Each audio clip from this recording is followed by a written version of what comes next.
GM. GM. So here we are on the Velo website, velodata.app. You can check out the funding heat map. So I'm looking through the funding heat map across the whole market. And if you remember, I looked on these a few times back in November, December, and everything was yellow. So if you look down here at the bottom, when it's yellow, that's basically extremely positive funding. If it's purple, that's negative funding.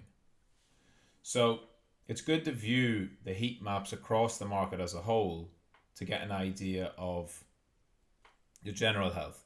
So this is on a 1 month time frame, so from the 6th of Jan until now. And these are the large caps.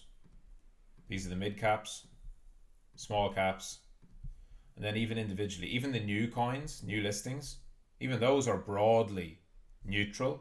A couple of them started off with positive funding, but normally from what you've been seeing, this is a good sign. It's healthy.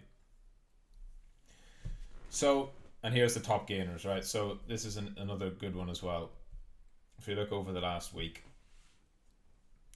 the top gainers, so the coins that are up the most, all of them have either negative funding or neutral funding.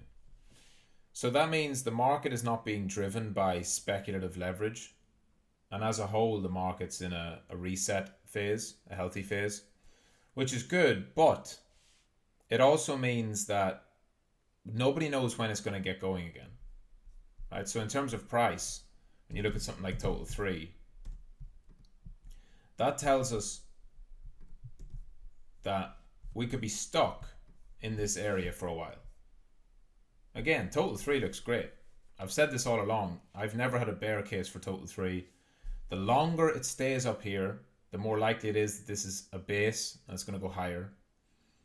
But the market itself can be slow moving, and it might take a while, because when, while you don't want to have extremely high funding rates, that's true, you don't want to have like crazy funding. Whenever it gets flushed out and leverage goes and the real animal spirits disappear, we don't know when they're going to come back. And what you want to see, what you should be looking out for, is you want to see things starting to make new highs without crazy upticks in funding, because that's exactly how it started in October, right? On this first push, there was neutral funding, negative funding. There wasn't a lot of open interest building up. You have to get that first leg of the next rally to be coming from spot only. I don't think we can see that. I do think this will push up to the highs at some point. Maybe it's already starting. But I think if we push to the highs from here, and you go and look at the market, the open interest will spike, the funding will be crazy, the whole thing will be, people will just be aping in again, and it's too soon. And that's why I think the first push up to here gets rejected. We come back down, and it's mostly time that takes people out. It's a bit slow, it's a bit boring, it's a bit painful, not much is happening. That's kind of what we're at now. So my view would be not necessarily be expecting any major big swings, big price moves, big anything too exciting out of the market, altcoin market in February. But it's a great time to accumulate if you're looking to load up your bags. You're going to look back on this in a few months and say, oh, I can't believe prices were so low. And you can get bored out of buying, which you don't want to do. You can get frustrated. You can take trades you shouldn't take. The goal, the word of the day, the word of the week, the word of the month, it's all patience. So patience is required. That would be my advice to you. Make sure you stay patient. Keep yourself in the game. Don't get bored. Don't lose interest. This is the time now where you need to be making your plays.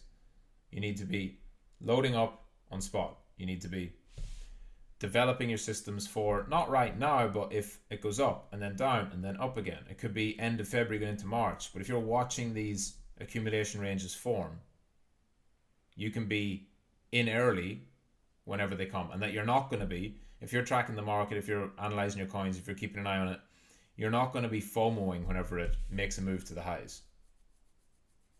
You're going to say, no, that's normal. Move to the highs. I'll buy the pullback. Wait till the next bit of fear. And that'll keep you in the game It's very important. Like, you can't expect to make loads of money in crypto if you're not also keeping your head in the game. Very important. So that's it. That's all I wanted to say today. There's not a whole lot going on. I mean, Link's one that I've looked at the last few days. Link's looking great. I traded Link a little bit within this range, just up to the highs. No trades on Link at the moment. I'm going to wait for the 4-hour EMAs to get retested for Link, whenever that may come. So whenever it has a local top, pulls back, holds the bands, if the bands stay positive and holds, I'll get long Link at that point. So other than that, that's it. GM. I'll see you all later on the live stream.